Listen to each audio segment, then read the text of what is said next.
Olá, pessoal. Tudo bom com vocês? Iniciando uma aula de gramática no primeiro ano do ensino médio, na FOPELG. Gente, a nossa aulinha de hoje é uma aula de término, né? E as nossas aulas de término, elas são menores, né? Só para terminar o capítulo, porque ficou acordado que a gente não ia colocar uma aula por capítulo para não ficar muito atropelado, tendo em vista que as nossas aulas aqui no YouTube não podem ultrapassar 15 minutos. Então vamos lá, né? A gente vai entrar agora, né, no assuntozinho que vai tratar da transitividade, né? Transitividade de verbos, não só de verbos, mas também de verbos, substantivos, advérbios e adjetivos, dependendo do contexto, né? Que podem ter significação absoluta ou relativa. Lembrando que quando eu falo em significação absoluta, eu estou dizendo que aquela palavra por si só faz sentido completo. Ela não necessita de uma complementação. E quando eu digo que essa significação ela é relativa, é porque ela carece de uma complementação, tá bom? E aí, quando a gente for falar sobre os verbos vai ter como é que eu vou dizer? Vai ter uma questão a mais para gente estudar. E no segundo caso, né, ou seja, quando uma significação é relativa, você vai necessitar dos complementos, como eu disse anteriormente. Gente, para que vocês entendam essa aula aqui e os assuntos que virão, vocês terão que ter realmente aprendido aquilo que foi apresentado nos capítulos 5 e 6, que foram os capítulos que tratavam das questões morfológicas, de formação de palavras, de classes de palavras e funções que essas palavras desempenham. Essa aulinha está aqui no YouTube. Se vocês tiverem alguma dúvida, é só dar uma revisitada. Dito isso, vamos lá. Os verbos que apresentam significação absoluta, ou seja, que têm sentido completo, são classificados como os verbos intransitivos, tipo parar, morrer, né? Que fazem sentido completo. E os verbos cujo sentido transita para o complemento são chamados de transitivos. Ou seja, os verbos que necessitam de um complemento, de uma complementação, são chamados de transitivos. E dentro dessa divisão de verbos intransitivos e verbos transitivos, ainda há outra subdivisão dentro dos verbos que precisam de complemento, que são os verbos transitivos, né? Que é a seguinte: se o complemento estiver subordinado a um verbo que é preposicionado ou um verbo que que rege preposição, né? Preposição aquelas a, de, em, por, para, com, contra, perante. Esse verbo é um verbo transitivo porque ele precisa de um complemento e ele é um transitivo indireto porque ele tem uma preposição ali na sua complementação, né? E caso esse complemento ele não vier preposicionado, ele não apresentar, né, preposição na sua complementação, ou seja, nós sabemos que é um verbo transitivo, mas na complementação dele não aparece a preposição, nós chamaremos esse verbo de verbo transitivo, aliás, verbo transitivo direto, porque não tem o elo da preposição, ok? Então, recapitulando, um verbo intransitivo, quando tem sentido completo. Um verbo transitivo, quando precisa de uma complementação.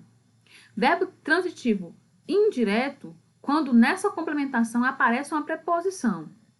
E verbo transitivo direto, quando não há preposição, ok, meus caros? E aí, nós temos aqui alguns exemplos. Vejamos. E os desafios não param por aí. Então, veja que o verbo é param. Então, param tem sentido completo. Parou, encerrou. Desafios não param. Então, reparem que aqui não precisou de um complemento. Se eu chegasse para vocês e dissesse e os desafios não param, vocês não me perguntariam nada. Eu cheguei e afirmei que os desafios não param. Ok, conversa que segue. Então, esse é um verbo intransitivo, correto? Vejamos aqui outro exemplo. A capital futurista completa 50 anos. Se eu chegar, reparem que o verbo é transitivo porque precisa de uma complementação. Se eu chegar aqui e disser a capital futurista, vocês vão perguntar, a capital futurista completa, vocês vão perguntar, completa algo ou completa o quê? Vocês vão me questionar. Então, quando eu falo 50 anos, é a complementação. Olha aí, o objeto direto. Reparem que não há nenhuma preposição aí. Então, é um objeto, é um verbo transitivo porque ele carece de um complemento, mas nesse complemento não aparece preposição. Por isso que nós dissemos que é um objeto direto, ok? E aí nós temos outro exemplo, que é a jornalista gosta de Brasília. Então, se eu chego e falo, a jornalista gosta, nós já temos um verbo transitivo porque eu vou perguntar para vocês se ela gosta de algo ou se ela gosta de alguém. Então, esse gostar de algo ou gostar de alguém será a complementação. E aí vem a nossa resposta, né? Gosta de Brasília. Então, reparem que essa complementação vem com a preposição. Reparem na preposiçãozinha de que está aí, né? Antes de Brasília. Então, vocês reparem que gosta é um verbo transitivo que necessita de uma complementação. E essa complementação vem com a preposição. Por isso, classificamos como objeto indireto. Correto, meus caros? E aí vocês podem achar que quando eu estou falando de transitividade, eu só estou falando de verbos, e vocês se enganam. No contexto da escrita, no contexto da interlocução, é um contexto tão abrangente que algumas palavras que não são verbos também podem carecer de complemento. E aí vocês têm que lembrar que, lá quando eu expliquei para vocês, na aulinha de morfologia, eu disse que verbos são palavras que dão ideia de ação ou fenômeno da natureza, né? Substantivos são palavras, é aquela classe de palavras que vai nomear os seres. Adjetivos, por sua vez, vai dar características desses seres. E o advérbio vai modificar as ações, ou seja, vai modificar o verbo, né? Então, assim, dependendo do contexto, eles não apresentam uma significação absoluta e eles exigem um complemento, nesse caso, sempre introduzido a preposição, que é classificado como complemento nominal, tá bom? Vejamos aqui alguns exemplos, né? Eu vou dar 3 exemplos, né? Um exemplo com substantivo, com adjetivo e com advérbio, certo? Vejamos, os seres vivos têm necessidade de água.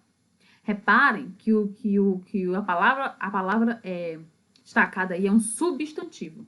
E esse substantivo ele precisou de um complemento nominal, que é no caso de água. Reparem que aparece a preposiçãozinha de aí, ok?